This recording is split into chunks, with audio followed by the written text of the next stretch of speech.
طبق اطلاع در شهر ترسونزاده عین زمان 150 مؤسسه تعلیمی فعالیت می‌نماید که از آن 128 تایش مؤسسه تحصیلات میانه عمومی میباشد. جهت آماده نمودن مؤسسه‌های تعلیمی برای سال نو خوانش، کارهای تعمیری و برقرارسازی ادامه داشته برای فراهم آوردن شرایط مساعد تعلیم و تربیت تدبیرهای عملی اندیشیده می‌شوند. کارهای تعمیری با جلب مبلغ‌های بودجه محلی و شخصان خیرخواه و سخاوت‌پیشه، اینچنین کمک کمیته پدر و مادران خوانندگان جریان دارند. طبق اطلاع در اکثر مؤسسه‌های تعلیمی مرحله‌های آخرین کارهای تعمیری و جابجاگذاری اشیا و لوازمات خوانش در صنفخانه‌های تعلیمی براه مانده شده است. باید گفت که در سال خوانش 2024-2025 در شهر در عموم 74396 خواننده به تعلیم و تربیت فرا گرفته شده بودند.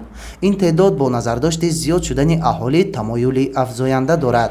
با مقصد عملی نمودن وظیفه‌های در پیام نوبتی سرور دولت به مجلس عالی بیان شده در سمت فراهم آوردن شرایط تحصیل و حل مسائل نارسایی جای نشست، مسئولین مقامات اجرایی حکومت دولتی شهر ترسونزاده تدبیرهای عملی اندیشیده ایستادند.